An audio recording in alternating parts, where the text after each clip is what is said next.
बिस्मिल्लाहिर्रहमानिर्रहीम। अस्सलाम वालेकुम दोस्तों, जैसा कि आपके इल्म में है कि सिंध में 1 जुलाई 2022 से जो ओल्ड पेंशनर हैं यानी 30 जून 2022 से पहले रिटायर हुए हैं उनको 5% इजाफा मिलेगा पेंशन में, यानी इंक्रीज इन पेंशन 5% उनको दी गई है, जबकि वफाक और दीगर सूबों में 15% के हिसाब से पेंशन बढ़ाई गई है।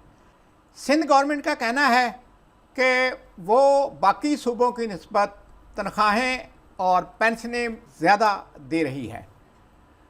इसी तरह 1 जुलाई या उसके बाद रिटायर होने वाले पेंशनर्स को पेंशन में 63.5 यानी 63.5% इजाफा दिया गया है और पेंशन इजाफे 2011, 15, 16, 17, 18, 19, 20, 21 को 1 जुलाई 2022 से ख़त्म कर दिया गया है, या ये जो 63.5% इजाफा है इसमें मर्ज कर दिया गया है। अक्सर दोस्त पूछते रहते हैं कि ये 63.5 यानी 63.5 इजाफा पेंशन में किस तरह बनता है या किस तरह वर्कआउट किया गया है। आए अब हम देखते हैं कि ये 63.5% इजाफा किस तरह बनता है। नाज़रीन, पेंशन में इजाफों की तफसील फेडरल और दीगर सूबों में 2011 से 2022 तक जितने फ़ीसद के हिसाब से इजाफे होते रहे हैं ये आपके सामने एक चार्ट में एलेबोरेट किए गए हैं, शो किए गए हैं, यानी दिखाए गए हैं। इसमें हम देखते हैं कि सिंध में यानी ये जो 2011 वाली इंक्रीज़ थी ये बाकी सूबों में भी अब एक साथ 2022 के बाद भी ये पेंशन में शामिल होगी। इसी तरह 2015 वाली इंक्रीज़ भी इसमें शामिल होगी और उसके बाद 2016, 17, 18, 19 और 21 वाली ये 5 अढ़ा कर रिलीज जो हैं, जो वफाक और सिंध के अलावा दीगर सूबों को मिल रही थी, ये ख़त्म कर दी गई हैं और उसकी बजाय वफाक और दीगर सूबों में मासवाए सिंध के सभी को 1 जुलाई 2022 से 15% पेंशन में इजाफा कर दिया गया है। अब हम देखते हैं कि 2015 वाली इंक्रीज़ पंजाब और फेडरल में थी 7.5% और सिंध में थी 10%, ये 2.5% का फ़र्क रह गया। इसी तरह 2017 में बाकी सूबों में थी 10% और सिंध में थी 15%, ये 5% का इजाफा जो है ये बकाया रह गया। इसी तरह 2019 में बाकी सूबों में पेंशन में इजाफा 10% था, लेकिन सिंध में था 15%, 5% ये भी बच गया।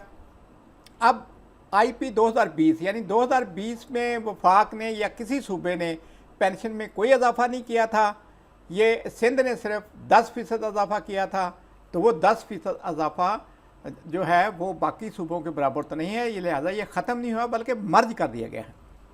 इसी तरह 2021 में सभी सूबों में 10% था, लिहाजा ये सभी का ख़त्म हो गया।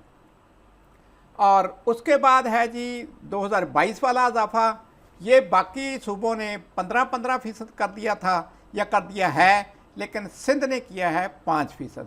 अगर हम इन सब के टोटल जो पिछले सालों में यानी 1 जुलाई 2022 से पहले पेंशन में इजाफे मिलते रहे हैं तो उन पर एक नज़र दौड़ाएँ तो वो वफाक व दीगर सूबों में मासवाए KP के और सिंध के सभी में 87.5% बनते हैं। सिंध में ये इजाफा 100% बनता है और KPK में ये इजाफा 90% यानी 90% बनता है। दोस्तों, पेंशन में 2011 वाला इजाफा 15% और 2015 वाला इजाफा जो सिंध में 10% और बाकी सूबों में 7.5% है, ये मिलता रहना है नए पेंशनर्स को भी। और जैसे कि हमने देखा कि 2017 में बाकी सूबों में था 10%, सिंध में था 15%, ये 5% जो बच गया वो यहाँ पे हमने लिख लिया। इसी तरह 2019 में भी 5% का फ़र्क था, वो भी हमने लिख लिया। 2020 में किसी सूबे में नहीं मिलता था, सिंध में मिलता था 10% और वो भी हमने लिख लिया। और ये जो IP 2022 है, जो पुराने पेंशन को कहा गया है कि ये 1 जुलाई 2022 से मिलेगा, लेकिन नए पेंशनर्स को कहा गया है कि इनको यकमुश्त 63.5 यानी 63.5% दे दिया जाएगा। इन अजाफों को जो 2022 के बाद यानी जुलाई 2022 के बाद मिलने हैं वो या अजाफों में जो फ़र्क है उनको मर्ज करके देखें या उनको टोटल करके देखें तो वो बनता है 50%, यानी 15, 10, 5, 5, 10 और 5, ये नीचे तो मेडिकल अलाउंस लिखा हुआ है, यहाँ तक ये बनता है 50%। लेकिन अगर ये इस तरह यकमुश्त 50% दे दिया जाता तो इससे पेंशनर्स को नुकसान था, क्योंकि पेंशन में इजाफा जो है वो पिछला इजाफा जमा करके अगला इजाफा दिया जाता है और उसके बाद वाला इजाफा जो है जितने वो पेंशन में पिछले इजाफे होते हैं वो पेंशन में शामिल करके फिर वो चलते रहते हैं, यानी इजाफे पर भी इजाफा मिलता रहता है। इस तरह हमने इसको जब वर्कआउट किया और फ़र्ज़ कर लिया कि सिंध में कोई बंदा 100 रुपया पेंशन जो है 1 जुलाई के बाद उसकी बनेगी, यानी 100 रुपया पेंशन वो जो रेजिडुअल पेंशन यानी 65% पेंशन है वो 100 रुपया बनेगी। इसमें हमने 15% इजाफा लगाया, 115 रुपये हो गया, फिर 10% मज़ीद लगाया, 126.50 हो गया। उसके बाद हमने ये जो डिफरेंस था 2017 वाला ये 5% लगाया, उसके बाद हमने वो जो डिफरेंस था 2019 वाला वो 5% लगाया, और ये चलते चलते जो है वो अपना 2020 वाला लगने के बाद और 2022 वाला 5% भी इसमें लगाने के बाद, यानी इसको मर्ज करने के बाद ये टोटल पेंशन जो है वो 161.08। इस हिसाब से हम देखें तो असल पेंशन 100% है और इस पे इजाफा जो है वो 61.8% लगा है। लेकिन सिंध ने इसको मज़ीद थोड़ा सा बढ़ा के तकरीबन 2.5% इसको बढ़ा के नए पेंशन को ये इजाफा जो है वो ग्रांट किया है और ये इजाफा बन गया है 63.5।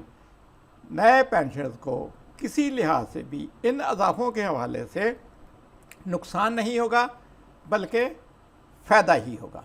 अब हम अगर इसी पैमाने पर पंजाब या वफाक में मिलने वाली पेंशन का जायज़ा लेते हैं या उसकी पड़ताल करते हैं या जांच करते हैं तो हम देखते हैं कि पंजाब में 2011 वाला इजाफा 15% वो नए पेंशन को मिलेगा, 2015 वाला 7.5% मिलेगा और उसके बाद ये 16, 17, 18, 19, 21, 20 वाला वैसे ही पंजाब में नहीं मिलता था या वफाक में नहीं मिलता था।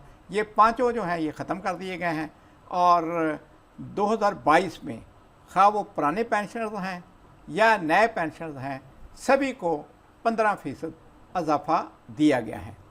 और इसी को हम 100 जो है वो आगाज़ मान लें या मरकज़ मान लें कि वो 65% जो है वो 100 रुपये बनती है पेंशन, तो इसमें हम ये इजाफे एडजस्ट करने के बाद देखते हैं तो ये 142.17 रुपये बन जाते हैं। 100 तो जो है वो पेंशन है और इसमें देखें कि 100 के पीछे 42.17 यानी 42 रुपये का इजाफा होता है। इस लिहाज से देखें तो सिंध अभी तक भी वो अपने पेंशन को ज़्यादा इजाफा के साथ पेंशनें दे रहा है। आपको भी कोशिश करनी चाहिए कि इसको सिंध ही के ऐट पार लेके जाएं तो आपको यकीनन फ़ायदा होगा। उम्मीद है आज की वीडियो आपके लिए दिलचस्पी का बायस होगी, आपकी मालूमात में इजाफा करेगी। अगली वीडियो तक अल्लाह हाफ़िज़। पाकिस्तान जिंदाबाद।